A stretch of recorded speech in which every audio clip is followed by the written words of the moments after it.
If your Instagram Explore page looks anything like mine, you have probably seen makeup looks like this one, this, or this.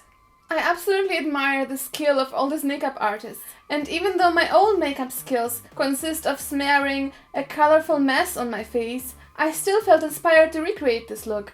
I mean, at least if I can do it, you know you can do it too. But of course, I couldn't film a simple makeup tutorial without justifying it to myself by making it like a whole-ass deep dive into 90s tattoo art, imagery of the devil from the Middle Ages, Marvel's Asgard, and the literal demonic hellmouth that is every Oblivion Gate in the Elder Scrolls games. All just to answer this simple question. What the hell is this? And why is it everywhere? Because I, as a recovering art school dropout, I wish I actually had the guts to drop out instead of selling my soul, want nothing more than to analyze some abstract form! Speaking of abstract form, you will find all the products I'm using in the description. First of all, let's get the word tribe out of the way. What we in the West call tribe is not what indigenous people all over the world use to refer to themselves. In English, writers often refer to the Zulu tribe, whereas in Zulu the word for the Zulu as a group is Izizwe. Zulu linguists translate Izizwe as nation or people. The tribe refers not just to a dumb TV show about heterosexual teenagers with shitty makeup and no budget, but all kinds of fun attributes like savage, uncivilized, brutal, backwards, primitive. Words like these actually enabled Europeans to treat especially African, but also American and Pacific indigenous people as inferior and inhuman. The indigenous cultures were portrayed as not fully developed, like animals or even worse, children. The Europeans' rhetoric said that Africans could technically develop, but needed to be civilized by Europeans, which often meant in exchange for their freedom, labor, land, and resources.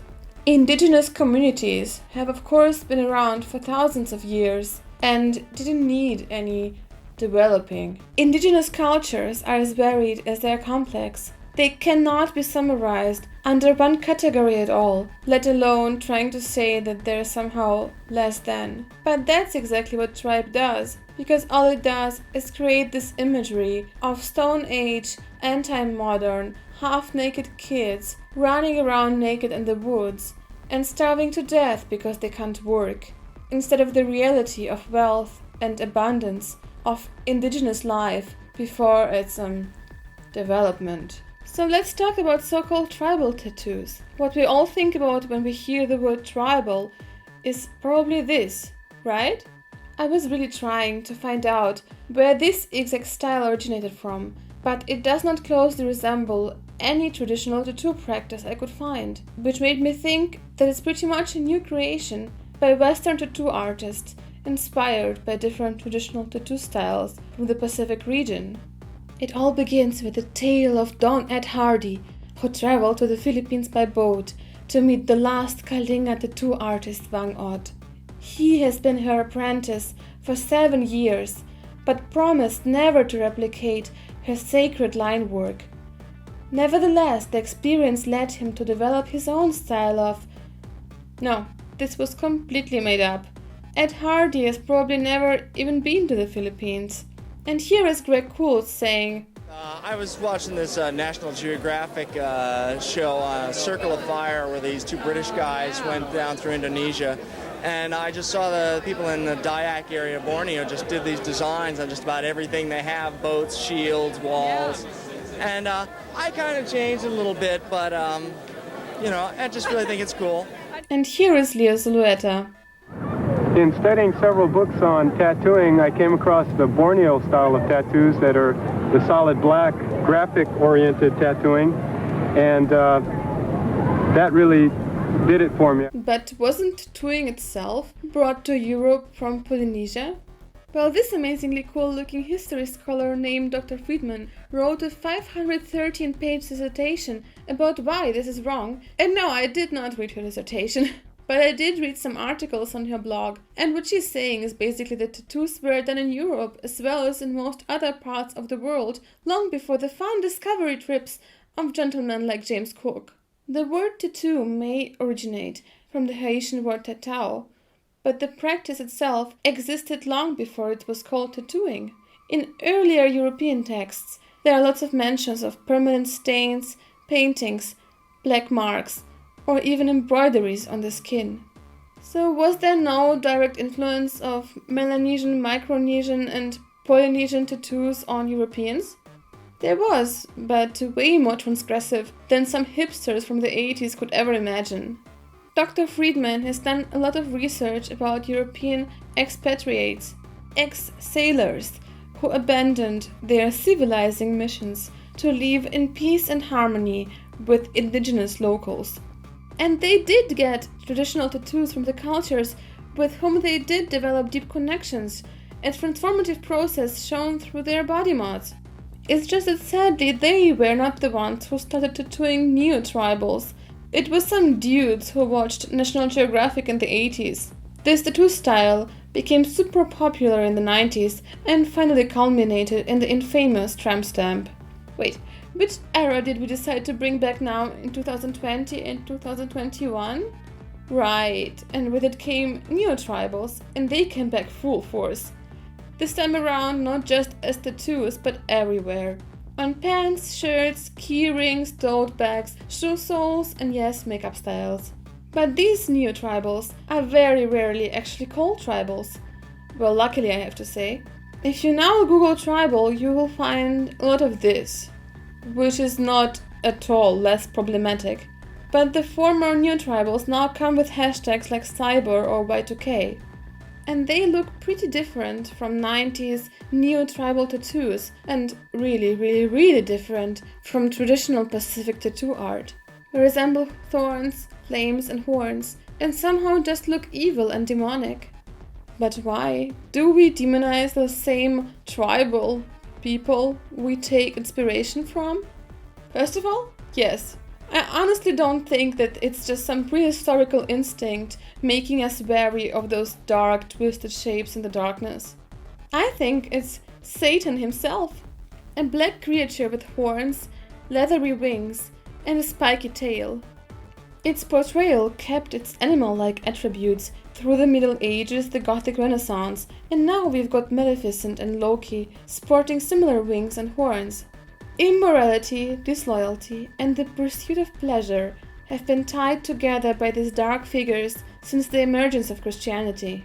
It is the ultimate other, black, feminine, and queer, a creature beyond the human. The fallen angel always was the epitome of sin, and by sin I mean being any fun at all. If you resemble him, you basically have a problem. And by the way, Christian missionaries did do an amazingly good job at civilizing island states like Borneo into Christianity and destroying traditional cultures, including tattoo art.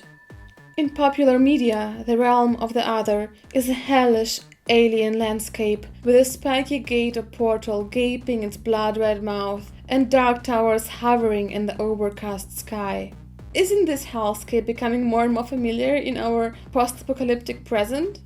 I mean, of course there is no Sauron's eye gaping upon us, but honestly there might as well be.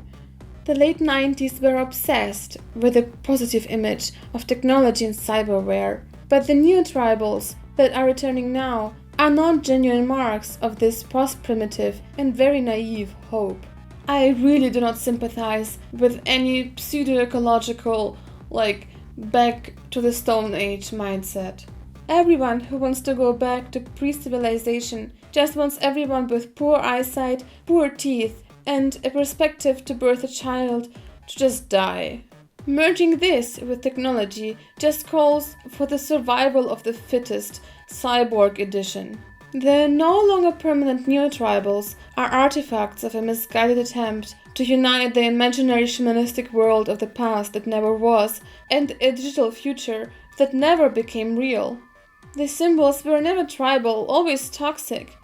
But we are into toxic now, aren't we? The whole misguidedness and naivety of it all aren't genuine anymore. It's the ironic smirk of disillusioned Gen Z. You think we mean it? No, we're the cool kids. We are too woke to not know that using traditional symbols is wrong, but hey, they were torn and twisted so many times it doesn't matter anymore. Nothing matters.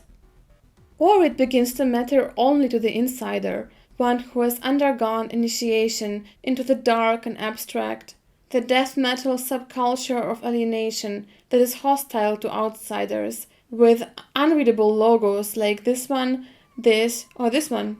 They have nothing to do with neotribals except for visual similarity. In fact, they are a dark mirror version of Art Nouveau style, vaguely inspired by nature.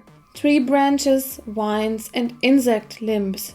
While Art Nouveau uses the creeping green vine as a metaphor for a new era, metal logos are preoccupied with nature as a symbol of decay. The logo of the neo-perreo music genre, created by Tommaso Real, Miss Nina Tech Girl, and other mostly South American musicians and producers, has a combination of the metal logo and neotribals.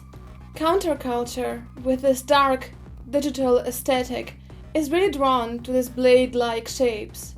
You can find them on Lil Nas X's body and in his music video Montero, in Dorian Electra's Skyliner, and in the whole album art of Ashniko's Demi-Devil.